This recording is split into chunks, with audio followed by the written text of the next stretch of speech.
My name is Gideon, and I'm about to die. I was born on a world long since destroyed. Some say I played a hand in its destruction. Less charitable voices say I was the sole cause of its demise. I cared little at the time, as I was blinded by my own self-righteous fury. But then a reckoning came upon me. I found others who could travel between worlds, and whose beliefs conflicted with my own. I was humbled by their power and tempered by their convictions. I resolved to learn from my opponents. I would do better, be better, and fight the very kind of tyrant I had become. For years I stood alone, in countless battles.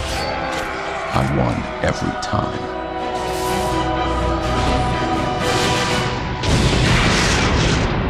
Until now.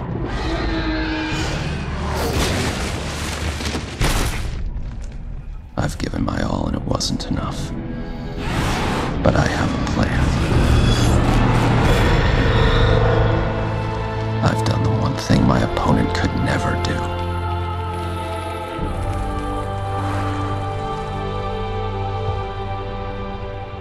I've made allies out of enemies.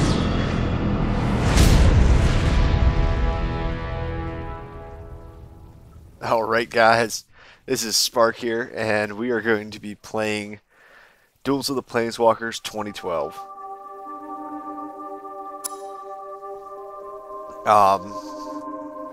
I am a seasoned Magic the Gathering player, so I know what's going on. First thing we should do is we should take a look at our decks and see what we've got. We'll take a look at Gideon's deck. Not bad.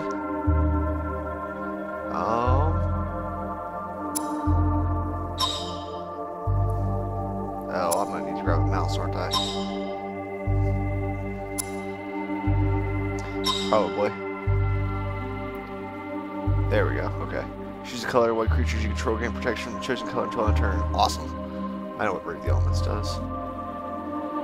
And what are you? Tap target creature? Good. Good. Don't know what you do. Whenever a equipped creature becomes the target of... becomes blocked by a creature, you may draw 2 cards. Wow, that's sweet. Okay, well, let's go ahead and just say screw it. We're gonna go ahead and play. We don't need to play the tutorial. I'm gonna teach you guys how this works. Okay? So you don't need to worry about anything. I'm going to explain my logic and everything else real quickly throughout the entire game. Obviously, the later videos will have a lot less of the basic information, but we're going to go ahead and try and talk you guys through it. Okay, so first thing we do is we take a look at our hand. We draw 7 cards out of our 60 card deck, and we can play 1 land a card a turn, and we have no limit on the number of spells that we can cast a turn, and these are all spells. So, the initial player doesn't draw a card, and you usually don't get to draw a new hand of 7 when you're actually playing Magic, but in this game it lets you do that. So, looking at this, we have a equipped creature has double strike. We have a kite sail, which lets us equip this creature because it's in a artifact equipment, as is this one. So this doesn't look like a bad hand. We have Captain the Watch that gives other soldier creatures +1/+1 in vigilance. So, this looks like a really strong hand, so we're going to go ahead and keep it. So we're going first, play our land, and we'll play Duelist. And the land that becomes tapped like this is called tapped. And we'll talk about Summoning Sickness in a second. So, this land that's tapped means I can no longer use it to reduce mana. Its casting cost in the top right corner is what the 1 mana required me to play. It was 1 white. When you get into multicolored decks, you'll see, like, this one has a 3. This one has a 1. These are all colorless symbols. You can use any color mana to use those, but again, you have to tap the mana to do it. So we now have 2 mana, which will let us play the Kite Sail. So we'll go ahead and play Kite Sail. The card has an ability, can be activated. Okay, well, we don't need to worry about those things again. Like I said, okay, but now this turn we have the option to attack. And the reason that we have the ability to attack this turn is creatures that don't have an ability called Haste will not let us attack the first turn. So he doesn't have Haste, so this is the second turn he's been out. He's allowed to attack now. Now, creatures that are played at the end of your opponent's turn, which we'll get into later, can attack. So we'll play our 3rd land. As long as +1/+1 of flying, as long as he's equipped. This is a really strong deck. This is something I would play in a tournament. Equip creatures +1/+1 and haste, right? And haste. Okay, so haste is the one that lets you attack the turn it comes out. So we'll probably try and get that out the turn that we get him out, and then we'll do some fun stuff with that. But let's go ahead and play Captain of the Watch. Oh no, he requires 6 mana. I thought he was 1. Never mind. But we'll go ahead and equip that. So we activate abilities. Activate abilities can be played anytime, not just during main phases, which is what we're in right now. And then we can also play creatures during our main phase. The only thing that we can play outside of our main phase is instants or cards that have flash. So we're going to just go ahead and continue. So we now have a 2/1 double striker, and double strike means he's going to hit him twice, obviously. So first strike phase, boom, down to 17. Second strike phase, down to 15. And this is the life totals here. I think that was probably relatively important. I should have announced that earlier, but he's at 15 life versus my 20. He has 50 cards in his deck. So we have a 1/1 first strike. Whenever another creature dies, you may put a +1/+1 counter on it. That's a good card. Okay. So, but he's flying, so he's okay there. Glory Seeker's good. Now, unfortunately, we don't have a land to play this turn, so we're going to be a little bit mana screwed, as it's called. So we're going to swing at him and get in the air. He can't block it, so we'll deal a whole bunch more damage to him. And, you know, like I said, I'm going to try and explain my logic behind the cards that I'm playing once we kind of get the basics set up down. When we see a new ability, I'll let you know what the new ability does. Alright, so he's attacking me for 1. He has first strike. I'm not worried about first strike. I can take 1 damage. There's no way he can deal 19 to me with 4 lands out. So we're just going to skip blocking, let it punch me in the face. Ow. And then I'm probably going to change settings after the next few videos. Enters the battlefield, destroy target artifact. So he's probably going to destroy the one that's equipped onto my creature. Yep. So that makes it much weaker, which is not good for me. So he has a 3/3 now, but we need. Okay, let's zoom in on him. +1/+1 of flying. Okay. So let's go ahead and activate that ability, targeting him. So now he's a 3/3 flyer, which is good. We now have a 3/3 flyer. And we'll go ahead and play the 2/2. That way he can attack us with that 1/1 again.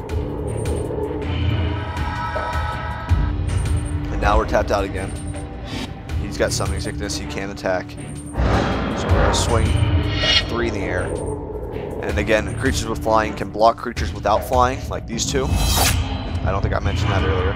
But creatures without flying can't block a creature with flying. There's also an ability called Reach that allows creatures to block as though they had flying. but they don't have flying. Valshock Heartstoker. When Valshock Heartstoker enters the battlefield, target creature gets +2/+2 until, or +2/+0 until. So that's probably the next thing that we need to talk about now, that the creature has a different power and toughness. So he's going to kill this creature with that spell. That's a sorcery, I believe. Yes, it's a sorcery, so that means it can only be played during his main phase.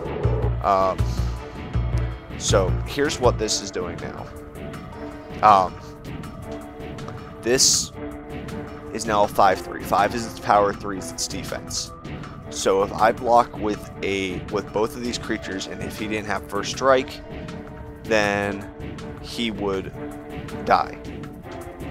Does he have first strike? This guy's the one that has first strike, isn't he?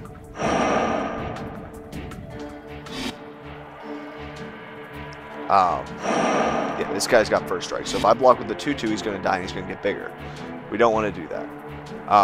I'm probably just going to take 7 to the face and just enjoy it, because we'll go ahead and make other creatures bigger and I can swing in through him next turn. But the 5/3, the 5 will go to this creature's defense when it blocks, and that'll be the measure of whether it kills it or not. And the same thing with my attack goes against his defense. So, you know, relatively simple there. But like I said, you know, we're just going to take 7 to the face here. It hurts, but we'll live. Hopefully. I'd hate to lose the first video I play. So we got another Glory Seeker. Let's go ahead and equip this onto this Glory Seeker. We're going to play Elite Vanguard. And the reason I'm playing Elite Vanguard instead of Glory Seeker is I'm going to re-equip this onto the Glory Seeker after we attack. So we're going to go ahead and attack here for 3.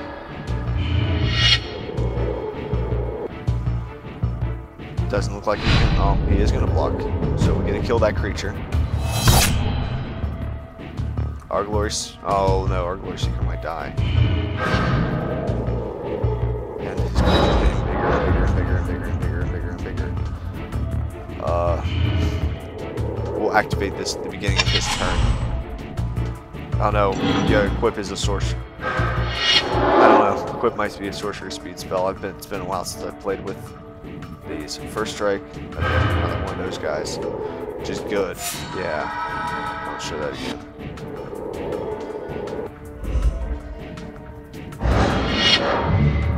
Yep, Equipment is sorcery speed.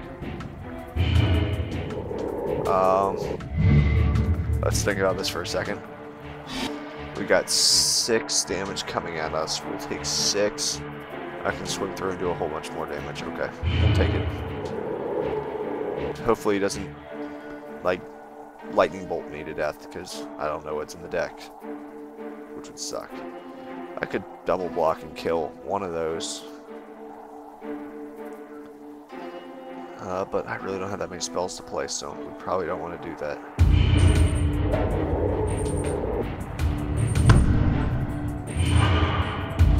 So we're just going to take it down to 6 and hope that... Okay. Still got a whole lot more before we can start playing good stuff. Okay. So let's go ahead and attack here. A little bit of everything.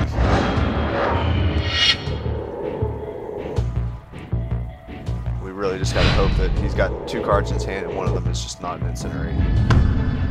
Okay. That's fine. We'll let that happen. I probably shouldn't have attacked with that. I probably should have kept him back to block, because that just made those 2 bigger.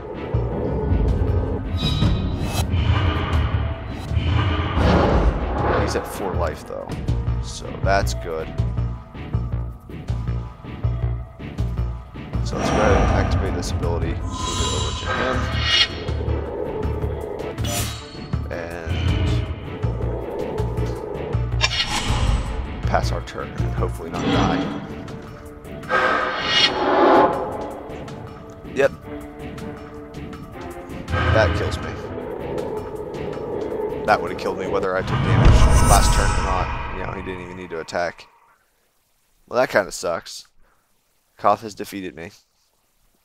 Sad panda.